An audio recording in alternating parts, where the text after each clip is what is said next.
मैं आपका ध्यान आकर्षित करूंगा मेरे हाथ में भारतीय संविधान की प्रस्तावना। क्या आज सरकारें, कोर्ट अपनी रिस्पॉन्सिबिलिटी को निभा रहे हैं? क्या देश के प्रधानमंत्री, देश के राष्ट्रपति, प्रदेशों के राज्यपाल, प्रदेशों के मुख्यमंत्री, सर्वोच्च न्यायालय के हमारे जज, हमारे हाई कोर्ट के जज, डिस्ट्रिक्ट कोर्ट के जज क्या संविधान के अनुरूप कार्य कर रहे हैं? क्या राष्ट्रपति जी को, सर्वोच्च न्यायालय के हमारे चीफ जस्टिस को नहीं दिख रहा है कि किस तरह इस प्रिम्बल के साथ खिलवाड़ की जा रही है? विवाद बहुत पुराना नहीं है, ताजा विवाद है।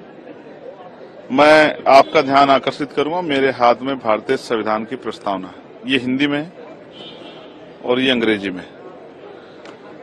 ये संविधान की प्रस्तावना का पाठ अभी 2 दिन पहले इसी देश की सबसे बड़ी पंचायत पार्लियामेंट के सेंट्रल हॉल में हुआ और ये कहा गया कि हमें संविधान के लक्ष्य मूल्यों के साथ खड़े होना है, उसके उद्देश्यों के साथ खड़ा होना है।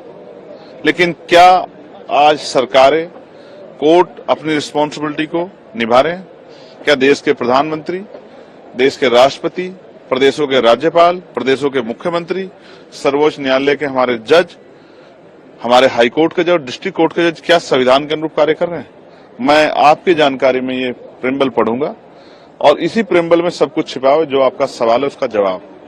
हम भारत के लोग भारत को एक संपूर्ण प्रभुत्व संपन्न, समाजवादी, पंथ निरपेक्ष लोकतंत्र में गणराज्य बनाने के लिए तथा उसके समस्त नागरिकों को, दोबारा से सुने, उसके समस्त नागरिकों को, ना हिंदू, ना मुसलमान, ना सिख, ना ईसाई, ना बौद्ध, ना जैन, ना पारसी, समस्त नागरिकों को सामाजिक, आर्थिक और राजनीतिक न्याय, विचार, व्यक्ति विश्वास, धर्म और उपासना की स्वतंत्रता। किसके लिए? सिर्फ हिंदू के लिए नहीं, मुसलमान के लिए, सिख के लिए भी, जैन के लिए भी, अधर्मियों के लिए भी, बौद्ध के लिए भी, पारसियों के लिए भी, तथा उन सब में व्यक्ति की प्रतिष्ठा और अवसर की समता प्राप्त कराने के लिए, तथा उन सब में व्यक्ति की गरिमा और राष्ट्र की एकता और अखंडता। और राष्ट्र की एकता और अखंडता कैसे होगी? जब हम दूसरे धर्म के, धार्मिक स्थलों के से जुड़े लोगों की भावनाओं का सम्मान नहीं करेंगे तो एकता कैसे बनेगी? अखंडता सुनिश्चित करने वाली बंधुता बढ़ाने के लिए दृढ़ संकल्प होकर अपनी संविधान सभा में आज तारीख 26 नवंबर 1949 ईस्वी को एतदार द्वारा इस संविधान को अंगीकृत, अधिनियमित और आत्मर्पित करते हैं। अब मेरा सवाल ये है कि क्या प्राइम मिनिस्टर को जो हो रहा है वो नहीं दिख रहा है? क्या राष्ट्रपति जी को, सर्वोच्च न्यायालय के हमारे चीफ जस्टिस को नहीं दिख रहा है कि किस तरह इस प्रिम्बल के साथ खिलवाड़ की जा रही है? मैं जानना चाहता हूं, अगर आज कोई बुद्धिस्ट खड़ा हो जाए और वो कहे कि हिंदू धार्मिक स्थलों के नीचे बौद्ध मठ है, तो क्या सरकार परमिशन करेगी? क्या कोर्ट परमिशन करेगी?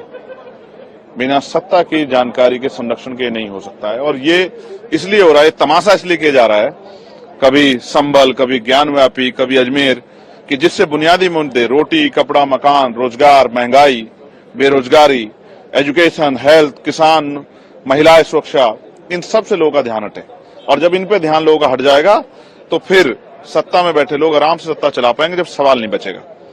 धर्म एक सेंसिटिव इश्यू है और जिसका जिस तरह से उसका मजाक यहाँ बनाया जा रहा है, इसका जवाब सरकारों को देना चाहिए कि इसका अंतिम जो है लक्ष्य सरकारों का क्या है।